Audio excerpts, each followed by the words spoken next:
अस्सलाम वालेकुम दोस्तों, कैसे हैं आप सब। उम्मीद है खैर आफियत से होगे। आज आप लोगों ने एक ऑनलाइन टेस्ट दिया है और उस टेस्ट का रिज़ल्ट का आप लोग इंतज़ार कर रहे हैं। कुछ बच्चों के मुझे मैसेजेस भी आए कि सर रिज़ल्ट कब रहेगा। रिज़ल्ट तो आपको कल बताया जाएगा। अलबत्ता रिज़ल्ट से पहले जो कुछ आप लोगों ने टेस्ट दिया है उस टेस्ट के पेपर को हम सॉल्व कर लेते हैं, है ना। वो सवालात के सही जवाब क्या है और आपको क्या करना चाहिए था ये मैं आपको बता देता हूँ। हम ज़्यादा नहीं, सिर्फ 12-15 मिनट में, इंशाल्लाह 15 मिनट में हम ये पेपर को समझ लेंगे।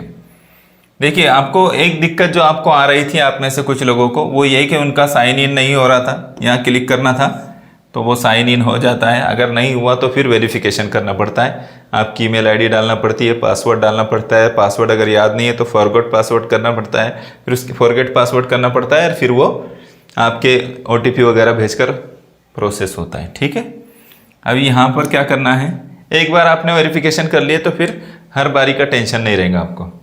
अभी यहाँ नाम डालना है, मैं यहाँ पर नाम लिख रहा हूँ रेहान फजल। ठीक है, यहाँ स्कूल का नाम तो मैं अभी स्कूल नंबर 13 लिख देता हूँ। ठीक है, JMC स्कूल नंबर 13 पूरा नहीं लिखते हुए, पूरा ना लिखते हुए मैं सिर्फ स्कूल नंबर 13 लिख देता हूँ। ठीक है, और व्हाट्सएप नंबर तो ये 50 35 21 ये व्हाट्सएप नंबर और प्लेस। ओह, मैंने इस यहाँ पर नहीं लिया इसको, है ना, ये यहाँ कट करना पड़ेगा। ऐसी गलती अगर की है तो देखो क्या होता है।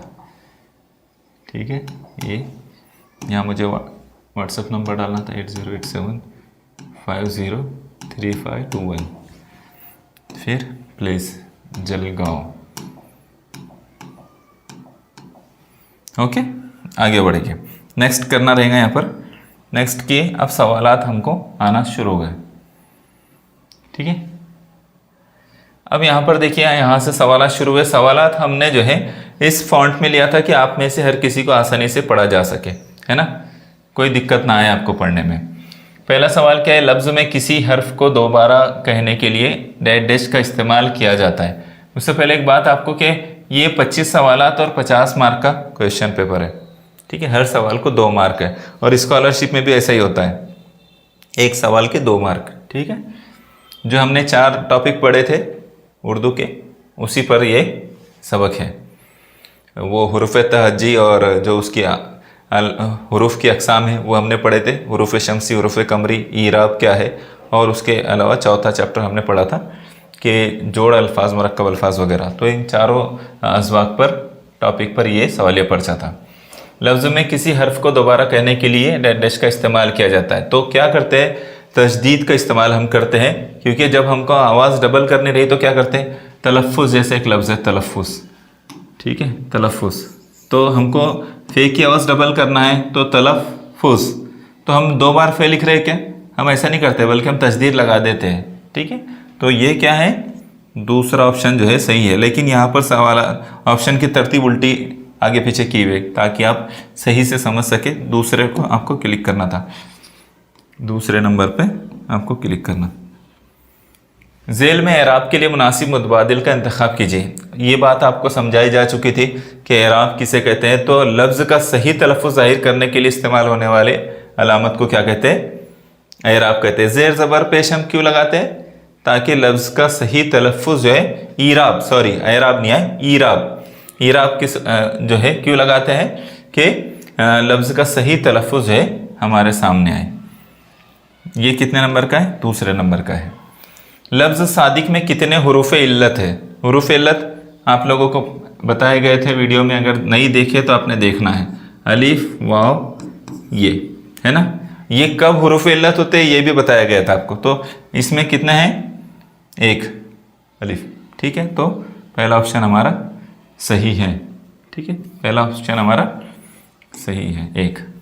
लफ्ज़ ईराब के पहले अलिफ को अगर ज़बर से लिखा जाए तो उसका मानी क्या होगा। अगर इसको ज़बर लगा दिया जाए तो एराब हो जाएगा। अभी मैंने गलती कर दिया था, ठीक है, एराब बोला। तो अगर उसको एराब लिखा जाए तो उसका मतलब क्या होता है, हमने ये बात आपको अच्छी तरह से बताया था, वो होता है अरब के देहाती, उसका मतलब होता है। और अगर ईराब कहा जाए तो ज़बर ज़ेर पेश जो रहता है वो ईराब होता है। हुरूफ शमसी की तादाद कितनी है, 14 है। कितने नंबर पर है? तीसरे नंबर पर है। ठीक है, हुरूफ कमरी की तादाद कितनी है? वो भी 14 है। ठीक है, ये बात आपको बताई गई है। फेरुज़ुल लुगात के मुताबिक उर्दू में हुरूफ तहज्जी की तादाद कितनी है? 50 है। ये आसान क्वेश्चन है जो आपको पहले बता दिए गए थे, वीडियो में समझाए गए थे। साकिन, साकिन एक लफ्ज़ है, इस लफ्ज़ में जज्म की अलामत किस हर्फ पर आएगी? तो ये आपको बताया गया था कि जहाँ आवाज़ रुकती है वहाँ पर जो है जज्म की अलामत आती है। तो सीन, अलीफ, काफ, नून काय पर आएगी? तो नून पर आएगी। साकिन, नून की आवाज़ रुक गई, साकिन। ठीक है, तो नून कितने नंबर पर है? चौथे नंबर पर है। तलफ़्फ़ुज़ इस लफ्ज़ में किस हर्फ पर तशदीद आएगी? अभी मैंने थोड़ी देर पहले बताया आपको, फे जो है इस पर तशदीद आएगी। ठीक है, ज़ेल के जुमले में हर्फ जार तलाश कीजिए। हर्फ जार, हमने इस तरह की एक मिसाल हल किए थे। टूटी छत के नीचे बैठा बूढ़ा काँप रहा था। तो ये फेल और इसम के दरमियान जो ताल्लुक़ को बताता है, जैसे छत के नीचे, क्या ताल्लुक़ बता रहा है उसका? एक बूढ़े का और छत का ताल्लुक़ बता रहा है कि वो उसके नीचे बैठा है। तो कौन सा लफ्ज़ है जो उस ताल्लुक़ को ज़ाहिर कर रहा है? नीचे। हालांकि जो हर्फ जार बोला जा रहा है तो हर्फ का मतलब तो एक हर्फ होना चाहिए था, लेकिन यहाँ पर एक लफ्ज़ बताया जा रहा है, तो ऐसा हर्फ जार के तौर पर ही इसको भी लिया जाता है। ठीक है, तो क्या है ऑप्शन सही? नीचे। दर्ज झेल में से कौन से हर्फ हुरूफ कमरी में शामिल है? कौन कौन से है हुरूफ कमरी में? तो वो जुमला याद करो जो मैंने आपको समझाया था हुरूफ कमरी याद रखने के लिए। हक का खौफ अजब गम है, इसमें से कौन सा हुरूफ उसमें आ रहा है? तो सिर्फ है आ रहा है, हक का खौफ है ना? तो पहला ऑप्शन। वो जुमला अगर याद है तो आप उसको आधे मिनट में से भी कम में कर लेंगे। रास्ते पर अंधे भिखारी से किसी ने भी रहम, वो क्या आता? रहमो, हाँ बोलो, रहमो करम। हम क्या जुमला इस्तेमाल करते हैं? रहमो करम। जोड़ लफ्ज़ जब बनाते हैं तो रहम के साथ क्या बनाते हैं? हाँ, करम बनाते हैं। ठीक है, 3। आपने, ऐसा लग रहा है आपने सही किया ही है। जेल में से डैश जोड़ अल्फाज नहीं हैं, तो कौन सा नहीं? अजीज़म, अजीज़ में मीम का इजाफा करके जोड़ बनाया गया। हिंदुस्तान में या का इजाफा करके हिंदुस्तानी हो गए। अदब से पहले साबका बे लगाया गया तो बेअदब हो गया। लेकिन शाहीन जो है ये क्या है? जोड़ लफ्ज़ नहीं है। ठीक है, तो ये चौथा ऑप्शन होगा। लफ्ज़ मूसा के आखिरी हर्फ पर मौजूद अलामत, यहाँ पर अलामत नहीं लगी हुई थी, वो उसमें जो है टाइप करने में वो मुश्किल थी। ठीक है, मूसा पर लगी अलामत, उसको खड़ा अलीफ भी बोलते हैं, खड़ा ज़बर भी बोलते हैं। तो लेकिन उसका नाम पूछा गया था। क्या पूछा गया था? उसका नाम पूछा गया था। तो क्या नाम है उसका? उसको कहते हैं अलिफ मकसूरा। क्या कहते हैं? अलिफ मकसूरा। ये मैं आपको समझाऊंगा कि अलिफ मकसूरा क्या होता है। असल में इसके ऊपर जो है इमला की किताबों में बहुत बहसें है कि इसको जो है ऐसा नहीं लिखा जाना चाहिए, उसको तो ऐसा ही लिखा जाना चाहिए, जैसी आवाज़ आ रही है वैसा लिखा जाना चाहिए। लेकिन अरबी कवायद के हिसाब से हम मूसा इस तरह से लिखते हैं, ईसा जो है इस तरह से लिखते हैं, है ना? ये जो नाम आते हैं हमारे, तो ये हम इस तरह से लिखते हैं। लेकिन अगर उनकी आवाज़ देखें तो ऐसी होती है ना? उनकी आवाज़ इस तरह की होती है। ठीक है, तो ये इसको क्या कहते हैं? ये अलिफ मकसूरा कहते हैं। ठीक है, तो कितने नंबर का है अलिफ मकसूरा? 3 नंबर पर है। आगे देखिए, दर्ज झेल में से कौन सी अलामत हरकत में शामिल नहीं है? जेर ज़बर पेश तो शामिल है, इसका मतलब क्या शामिल नहीं है? जज्म। जज्म जो है, और ये हमने पढ़ाने में आपको पढ़ाया है, समझाया था, जज्म शामिल नहीं है। दर्ज झेल अल्फाज में से कौन से अल्फाज हुरूफ शमसी की मिसाल नहीं हैं? कौन से नहीं है हुरूफ शमसी की मिसाल? तो ज़हीरुद्दीन, यहाँ पर अलीफ और लाम की आवाज़ पढ़ी जा रही है क्या? नहीं, इसका मतलब ये हुरूफ शमसी में है। अब्दुर्रहमान, अलीफ और लाम की आवाज़ आ रही है क्या? नहीं।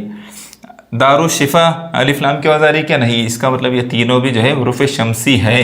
लेकिन क्या पूछा है?